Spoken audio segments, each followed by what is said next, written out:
All right. Welcome everyone to today's RD2RD Live Show. My name is Megan Boitano, and I'm pretty stoked about today's live show guest, Ashley Stewart.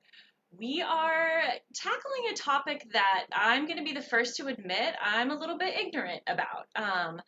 Is how to use a virtual assistant in your nutrition business. I'm a big fan of outsourcing and I have a team of freelancers that I work with, but the whole concept of, well, where does a virtual assistant fit in as a business owner? When should you bring one on? What exactly are you looking for? What do they and don't they do in your business? So, no better person than Ashley, the owner of Ashley Stewart Assistants, to come on and kind of pull back the veil a bit on the topic of virtual assistants. So, Ashley, thank you for being here today. Of course. Love, love, love that you took the time. So, I always like to kick things off and learn a little bit about our guests. Tell us about your career pathway, because rarely do we, end up. Well, I saw myself, running a virtual assistant business. That was me. Right? And before we jumped on, we were talking about how a business kind of changes, and that's oftentimes a sign of something really good as you look and see the need and more. So, talk to us about your career pathway. Yeah, absolutely. I don't think I could have ever told you that this was where I was going to end up, though as you kind of peel back a little bit, it's a great path that I ended up on based on my strengths. So I actually graduated from Villanova with a degree in marketing in 2008, and I jumped into the corporate world. I thought that's where I was going to end up. I was going to climb the corporate ladder, and made it a few years and knew that it was not for me. So I jumped ship and actually ended up working for a company that planned obstacle course races and mud runs. And we were traveling the country. I lived in a van. It was definitely an experience. But when I started, the thing that the company didn't have was systems. It had been run by one person for its entirety for the few years it had been around. Everything lived in his head. And as we tried to plan event after event, you just recognize that we needed a little bit more consistency. So, what I was tasked with when I first got started there was really making sure that an event in Georgia looked exactly like an event in Colorado, looked exactly like an event in Maryland. It didn't matter where the event was, the customer knew what they were getting when they bought in. And I fell in love. I fell in love with systems, with SOPs, with understanding how pieces and things worked, and stayed in the event space for a little while. But that job actually kind of introduced me to health and fitness and kind of kicked off this love of nutrition. And I started pursuing my master's. So I made a career change. I jumped and started my master's program, and actually was in my master's program when my son was born in 2016. We were super excited, but Jackson was born with a few medical complications that we weren't really expecting.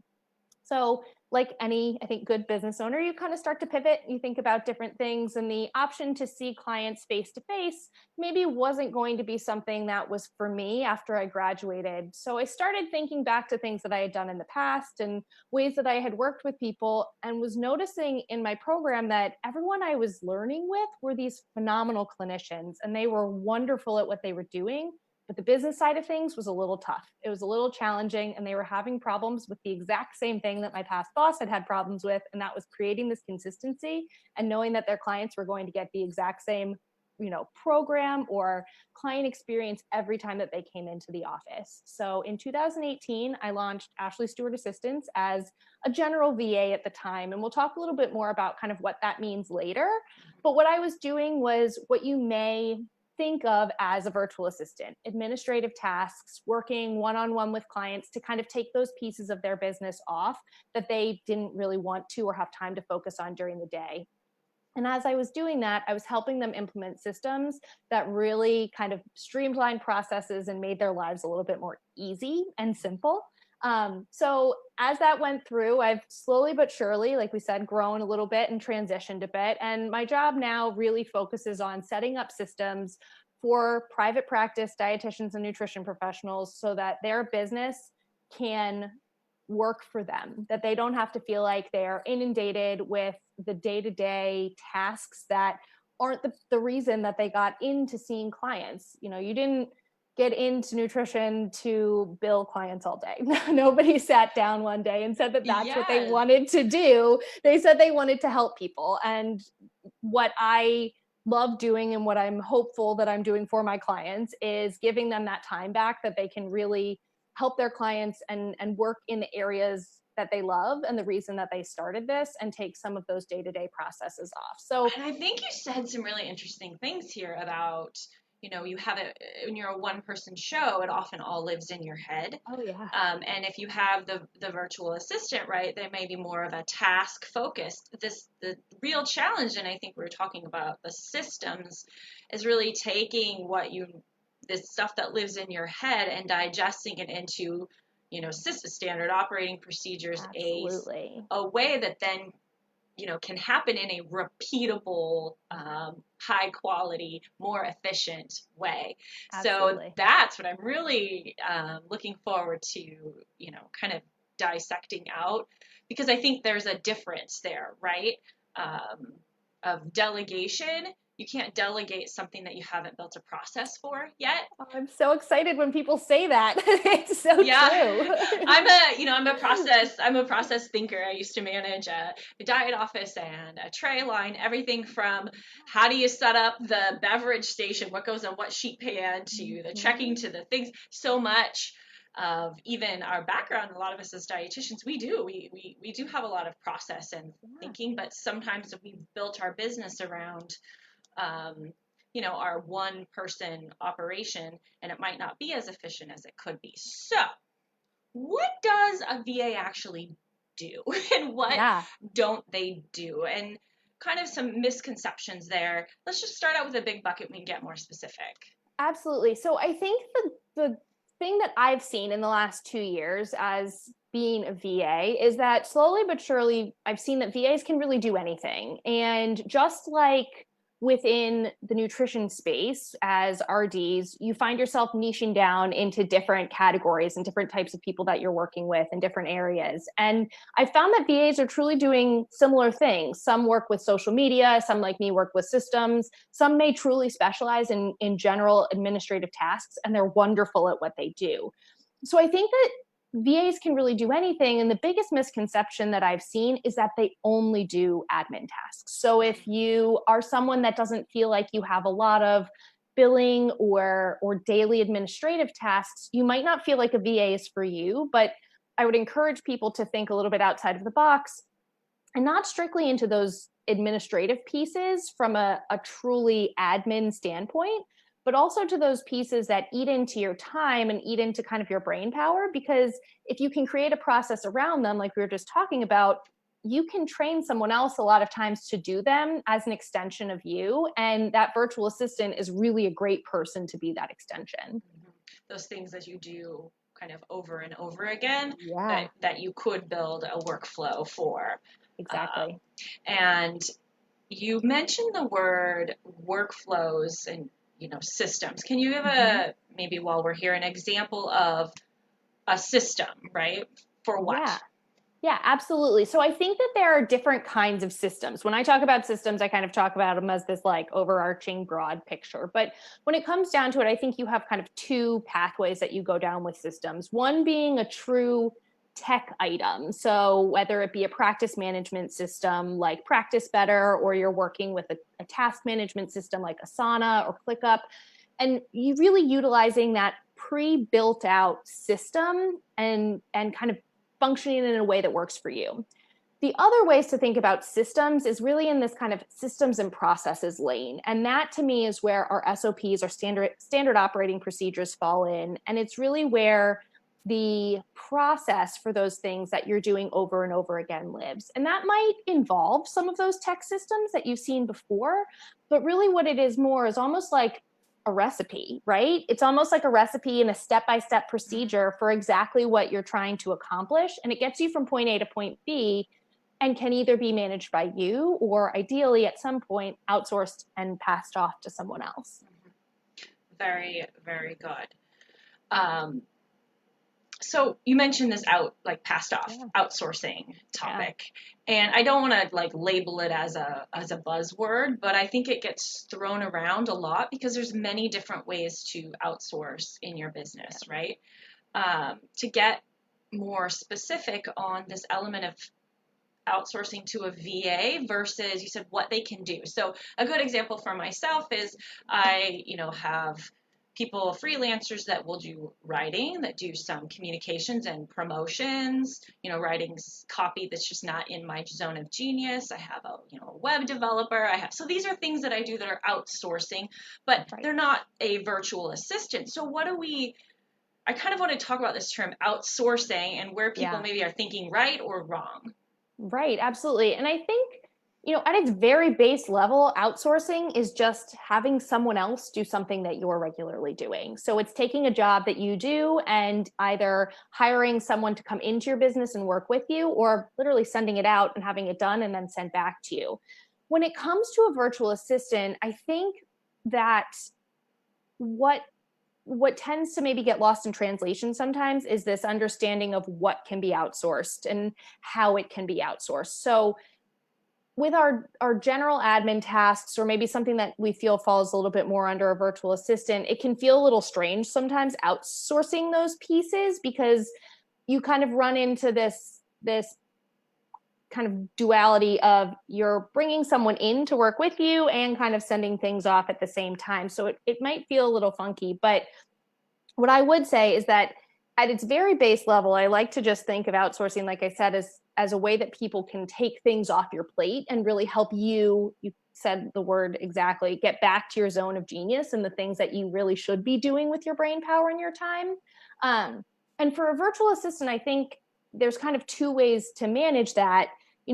First of all, having those systems and processes in place as a business before you bring on a VA is really important, because it's going to make your life as the business owner and the VA's life, speaking from experience, a lot easier, right? So if I know what I need to do when I come into a business, my time is spent more efficiently, your money is spent more efficiently, and we'll kind of talk about that, I'm sure, a little bit later. But having those pieces set up is really important. And as a virtual assistant, some things that can be outsourced to them are even setting up those processes so that you can then bring that VA on to work with you a little bit more regularly. So yeah, you said a really good thing. You mentioned practice management tools. There's a lot of them. And because we know that, a VA doesn't just do like X, right? Having those conversations, if you're looking for someone to help you, maybe you're changing or you're implementing a practice management tool, getting really specific about what do I need? I want to leverage this practice management tool, having working with them on a, short-term basis, let's say, to set that up for you so that they're familiar with that specific practice management tool. They already know the best practices. I always consider the same thing of why you opt for Teachable over like custom building a course platform, because you don't know what you don't know. Like Teachable is set up to make everything, it's optimized, right? So why would you, as a completely ignorant person, try to build something from scratch? You don't have the experience to do that. So that whole idea, if you're implementing a practice management tool, working with someone who's set it up successfully allows you to really get a jump start. Then you could transition to using them on an ongoing basis. So it's not like I'm signing on to work with them for the next 12 years or something. Right, exactly. And I think that's a really great point to make, is that as a virtual assistant, we all kind of fall into different ways of working with people. Some of us work on a project basis. So we come in, we help you with setting up your practice management tool and then kind of take a step back. Some people want to work on more of an hourly or a monthly retainer basis, that they say, we're going to work together for 10 hours and you go ahead and send me tasks that you need done. And I think as a business owner, really identifying and saying, this is what I need, and now I'm going to find someone to help fill that role, is really important, because it's helpful for you to know what kind of, from an affordability level, what that looks like. From my standpoint as a VA, my pricing has obviously changed since I started, and I got a little bit more experience and a little bit more understanding. So I might not be, from a finance standpoint, the perfect fit for somebody that wants just general VA tasks, because that might not be where their finances kind of lie right now. But it might be great to help them set up their system and then help them transition to someone that does fit their needs for kind of a more ongoing basis. So I think getting really clear on saying, this is what I need, this is what I want. I mean, you're a business owner, let's get those things in there that you want in there. And how can I find someone that fits what I'm looking to do? Got it.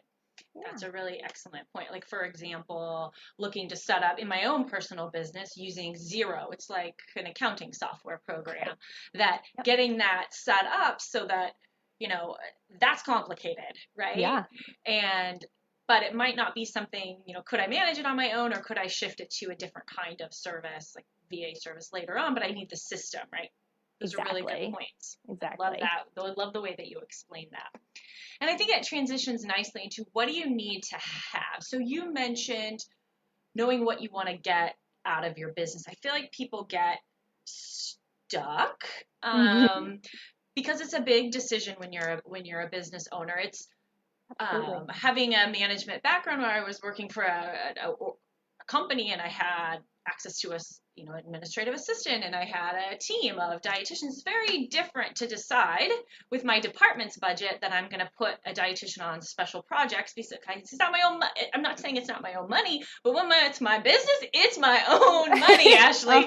That's a really hard decision, and I think sometimes we are struggling with I want it to be the right thing, but also sometimes you have to get started, and then it, maybe, like you said, know what you want to achieve. It's not just, I want to have more time. Like, it's a defined outcome of, at the end of this relationship, at the end of this, engagement that we're having together, this is what my business is going to have. And then sometimes you just have to do it really terrified, right? I'm going to spend this money. Maybe. Absolutely. No, I agree. I think at a bare minimum, you kind of hit the nail on the head. You have to know what you want and kind of what you're trying to get out of this time together with this person. And for me, a lot of that starts with SOPs and knowing kind of how your business looks and how the processes look.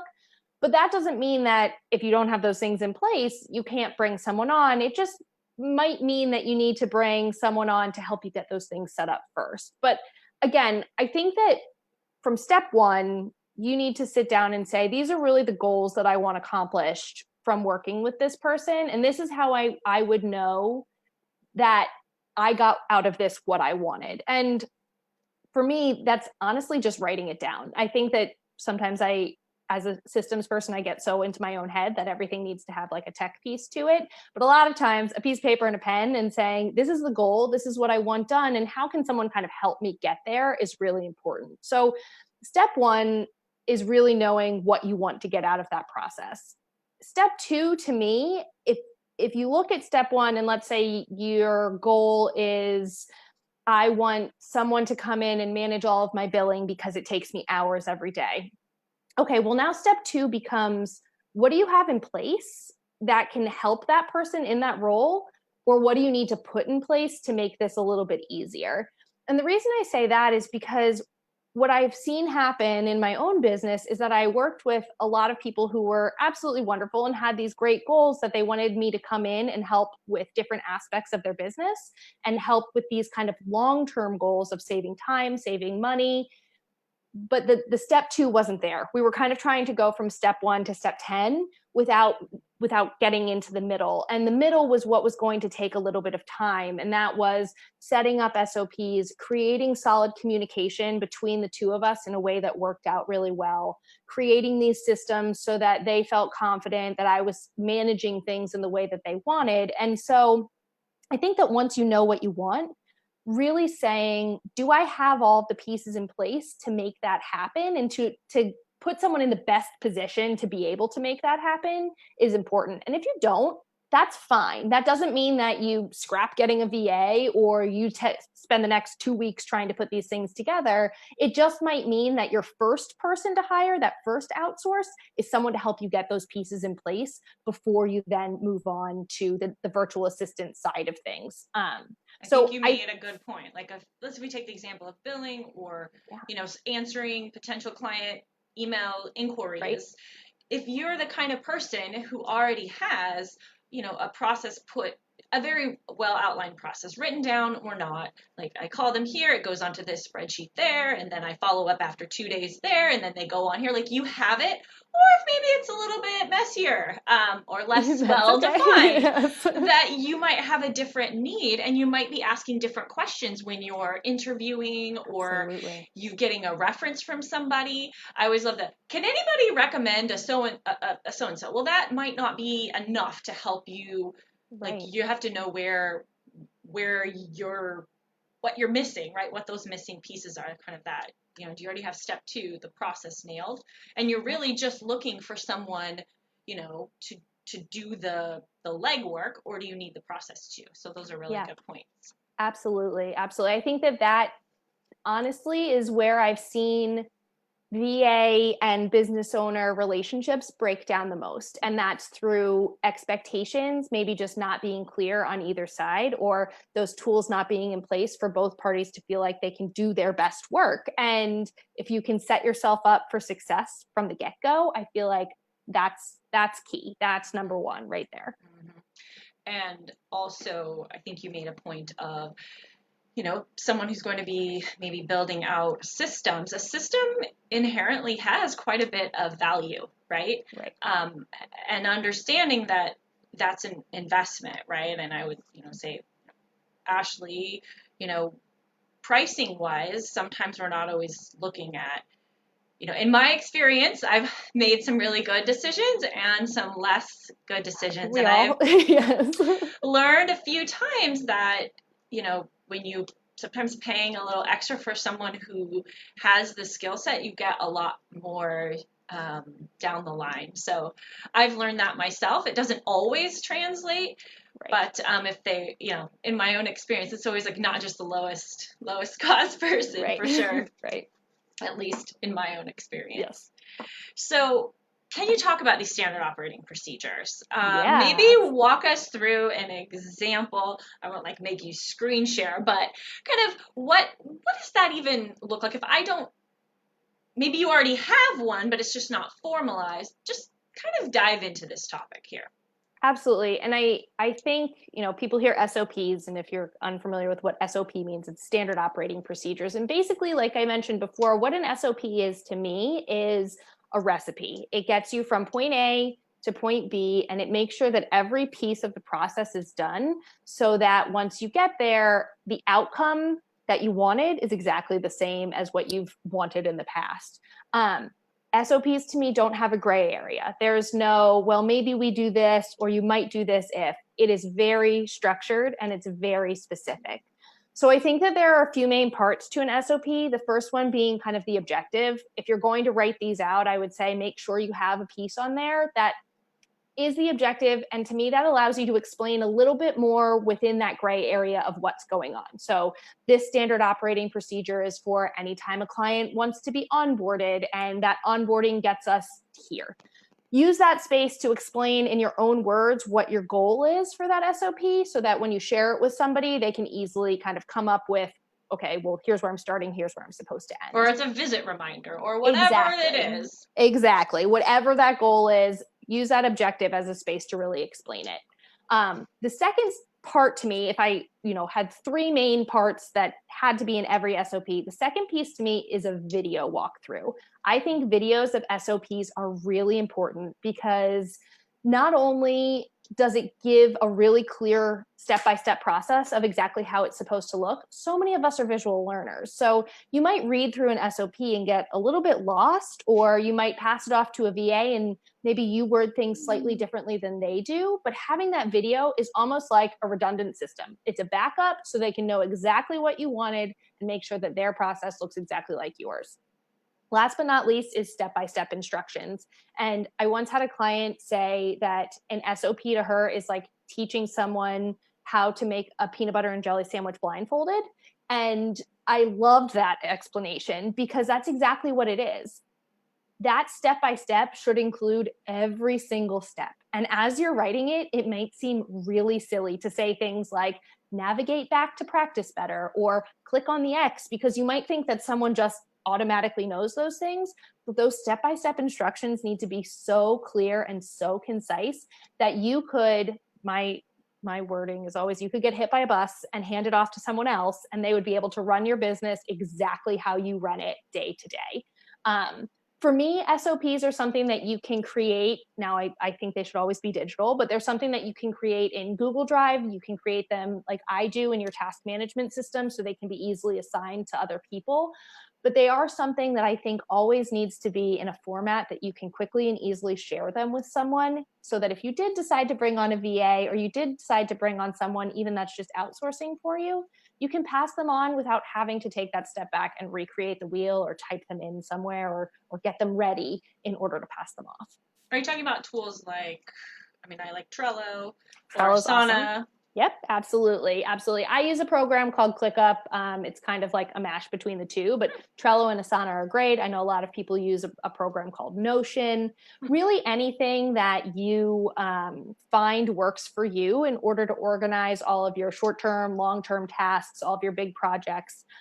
I like to utilize my systems, and I utilize them when I set them up for clients as basically your business hub.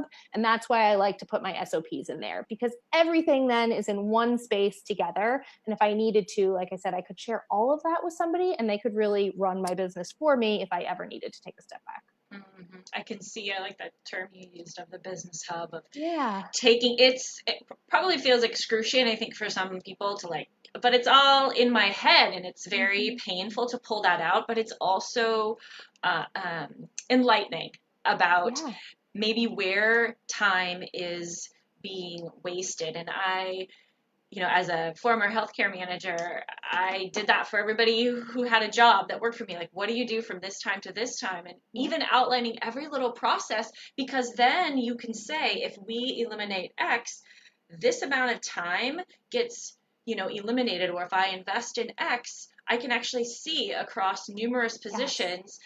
Because when you're getting your budget cut every single year, you have to make budget. I remember our CEO one time saying, you can miss your budget once, but you're not going to be here to miss it twice. And I needed that job, right? Yeah. I needed that job.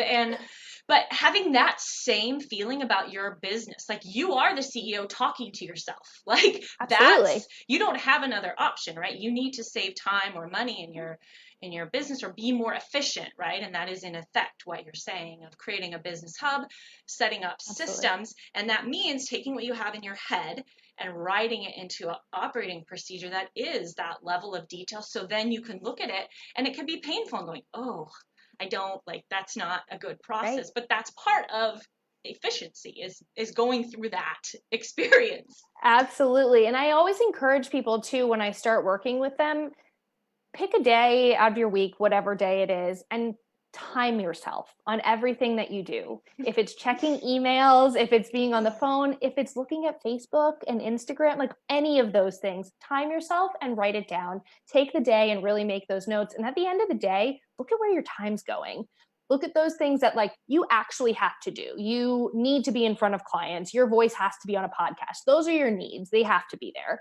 Look at those things that you enjoy doing and maybe the time passed quickly and you like doing them and you're okay with keeping them on there. And then look at those things that you think why did I spend 2 hours going through my Gmail? Or why did I spend so much time posting on Instagram? Can I pass that off to someone else? And what I really like to tell people is add that time up, because when you are your own business, and I'm sure you know this too, time is money. That's time that you could be with another client, or it's time that you could be making money in a different way. And if you are spending all of that time doing something that's not driving revenue, then it's really just time wasted. And you might find that you could save money and you could save time if you actually let someone else help you. It feels backwards because you're paying someone to save you money, but you could potentially save yourself money by allowing someone else to manage that for you so that you could truly get back into your business and working with more clients and bringing in more money and more revenue. Yes, these are good points here about, I think you mentioned the standard operating procedure, including the objective. And even if you do nothing but maybe make a list of objectives, if you're not there yet to write it out, like what is the purpose of this, process, whether it's scheduling out your blog post or whatever that process is, even if it's, developing a new recipe or creating a YouTube video. There's a million, whether it's not just direct client work, putting those objectives down. And then, if you're deciding you want someone to help you with the process, that becomes a really nice guide to maybe interview. So I was curious to have you dive into what should you be asking a potential kind of virtual assistant in advance? Like, is there an interview guide out there? There should be. And I can definitely find one and see if I can share it with you guys. But I think the biggest things are, step one, like I said, knowing what you're looking for and being really open and upfront and honest with what your goals are during that interview. I think having those expectations nice and clear is really nice to start out with when you do talk to someone. Some of the interview questions that I think tend to come up the most are how we work together, how we communicate, how the process actually works when I work with someone as a VA. Because for most people, or for a lot of people, this might be the first time that they're managing someone that they also hired. It can be kind of a strange new relationship, especially when it comes to two businesses, because my entity, Ashley Stewart Assistants, is its own business. So now we've got two businesses that are coming together, kind of forming this relationship. So asking people how they like to communicate and how they like to work one-on-one with their clients, I think is really important. Not because I'm saying that, you have to have the exact same communication style, but if you're an emailer and your new VA hates email, that just might not be the right fit. It just might not be the best kind of feeling between the two of you. Other questions too that can kind of come up are things like availability. Like, it's great for people to know, are you working with multiple clients? Are you available at certain times during the day? How do you like to kind of share that availability and know all of those types of things? And then last but not least is just experience that people have had both within the programs that you're looking at and within your industry. I think that that's a big deal because, like I mentioned earlier, a lot of VAs are starting to kind of niche down in different industries as well, and even in just different areas of business. And if you are working with someone who's maybe only ever worked with creatives or maybe has only ever worked with photographers, it may take a little bit more learning, or just might not be the right fit for someone within the nutrition space when it comes to a virtual assistant. So I've always found that the interviews for me are from the VA end. A lot of my interviews actually tend to be discovery calls. So we're kind of just chatting about how I work, how they work, what they're looking for. I've found that the mark of a good relationship that I've had with a client has really just been how easy those conversations are and how open and honest we can be with one another.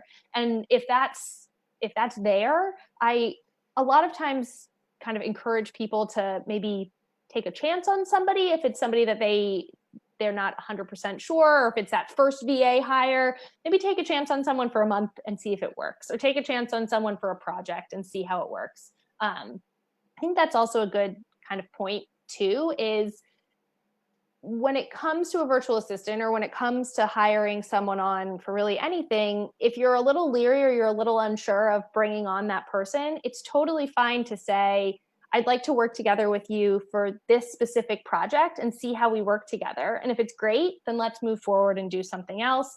If not, the two of you can kind of part ways and say like, okay, well, it wasn't a great fit. I'll keep looking. And I think that utilizing some of that project-based setup, so maybe you have a system that needs to be set up, or you're backlogged with invoices, whatever it may be, hiring them on for a set amount of time or a specific project to kind of almost do a trial run is a good way to say, I'm going to give this a shot, but not feel like I'm committing, however much every month for the next however many months, right? And without knowing if we're going to work well together. Things like, I hear a lot of times people will say working on social media, right? Exactly. Where maybe that would be a good option, like you mentioned. of working with someone for a period of time, because oftentimes it does take some time to really find a working relationship. Absolutely. Yeah. And sometimes around a specific project can really give a nice starting and end point. Absolutely. But I think even you've made a mention of a virtual assistant, and then sometimes we'll hear about people who do billing. So there'll be like a billing agency. I feel like there's a lot of these graying of lines you mentioned. And I think that's why it's important to be specific about, you know, what it is that, because it really doesn't matter what the person calls themselves. Do they have the skills to get you where you need to go? Do you think that's true? Absolutely, I do. And I think that sometimes that can be the challenge when it comes to bringing someone on. And that's why I like people to be very specific with what they're looking for. So billing is a really great example. I don't really do insurance billing. That's not something that's in my kind of area of expertise. I know some people who that is. So if someone comes to me and we're sitting down and having a conversation and they say, I really want someone to help me with insurance billing, I can then automatically say, you know what? I really appreciate you chatting, but that's just not my area of expertise. Here are some great references if you want to head off to somebody else, but I don't do that specific item, and I don't think I'd be the best fit for you. And because they were so specific with what they wanted and they knew up front when they came to me, this is what I need help with, we were kind of both able to save the time and they were able to save the money instead of just saying, oh, I need someone to help me with billing and taking things off my plate. Well, those are all things I can do. But if you're not super clear, then I may not have known that you were looking for insurance, which is something that I don't specifically do. Versus something like, let's say, setting up my email marketing tool because I have an opt-in that I want to deliver my lead magnet, and then I really don't know how to do that, and I want to have a series of emails go out, and I want to have a template made that I can just plug stuff in for my weekly or monthly or however often email I'm going to do for my list, and, you know, maybe a step-by-step of where to go to look at how many people opened, or just so I can do every month or whatever, understand what's going on in my email marketing platform. That might be in Ashley's alley, right? Exactly. Yeah. And I think that that's really a great example is you were so clear on what you wanted. This is exactly what I want to do and what I want to be able to do with it, that I can then say, like, absolutely, that's in my wheelhouse and that's something that we can work on together. It also helps when it comes to pricing, because if you're going to work on a project with someone as opposed to, say, a monthly retainer, they may be pricing based on the amount of work that it's going to take them to get that thing done. And if you have a different expectation of what that deliverable is at the end than they do, you may end up either getting underpriced or overpriced, or the delivery just isn't going to be what you want. And then again, I think that's that communication piece and that breakdown of that relationship that happens when both parties aren't super clear on what needs to be done. Mm-hmm. No, I think you made some good points about kind of systems and who, and maybe not necessarily what they call themselves. I need to be more efficient in my business. I need better systems, or I also have administrative type tasks. I think these should be creating a few questions in your mind about maybe I need to do a little bit more defining where I am now and where I want to be. Then I can go out, and it might not be one person. It might be, I'm going to hire 3 different people for 3 different big projects. It wouldn't make sense for those 3 people to be the same person. It's going to start to come a little bit more clear, perhaps. So before we run out of time, because this will happen, Yes. We talked a little bit about hiring and onboarding, but I want to, talk about this whole concept of ROI and getting my money's worth and indicators that, you recommend for your own clients or you think people should be tuning into so that they know they're whether they're hard or soft metrics. Yeah, absolutely. So I think when those hard metrics, I think, are a good place to start, right? And I think we talked about it a little bit earlier. Part of that is knowing how long things normally take you. So let's say you're trying to work with a general admin VA who's going to be taking some pieces off your plate. If you know that what you're trying to pass off to them normally takes you 2 hours to do every day, well, it's pretty easy to figure out your ROI if all of a sudden you're able to outsource and figure out what each hour of their work is worth and what each hour of your hour of your work is worth, and now how much more money you're bringing in every hour than you were before when you were doing all those tasks by yourself. So I think that piece is actually pretty simple. When it comes to project-based too, I think a big idea is this end goal, right? So you talked about email marketing. Let's say your goal for your email marketing was to grow your email list, and you had someone set up the opt-in for you and really put the whole piece together. Some of the ROI and some of the metrics you might be looking at are how many new subscribers did you get based on the system that they put in place for you, how many new leads, how many new clients have you gotten from the freebie opt-in that they developed for you. So a lot of that might be more project specific depending on what your goal of that project is. And then last but not least, soft metrics to me sometimes are even just as important. Like, what does your day look like now? Are you less stressed? Do you have more time for your family? Do you have more time for yourself? Like, can you sit back and take an hour and actually do self-care, which most of us know we're supposed to be doing? Can you actually do the things that you want to do in your business? And are you feeling less overwhelmed by kind of those day-to-day tasks than you were before this person came on? And I think that sometimes taking a really hard look at that soft metric can be a really good indicator of what your relationship is with that new virtual assistant, and if it's a good relationship for you to continue with. Because if they're making you feel more relaxed, if they're making your business feel more seamless, if they're making you feel better about running your company, that's an awesome person to have on your team. If they're making you more stressed and you feel like you're having to micromanage, or you're feeling like you're still doing things or double doing things that they were doing before, then it just might not be the best relationship for you when it comes to that VA. And that might be a good, clear indicator that those metrics aren't being met. So I think it's a little bit of both, but both are just as important when it comes to running your business. No, I think that was really valuable. And the idea of, you can only implement new systems and new processes so many at one time, Yes. that kind of the idea of, I use the idea of easy plus one.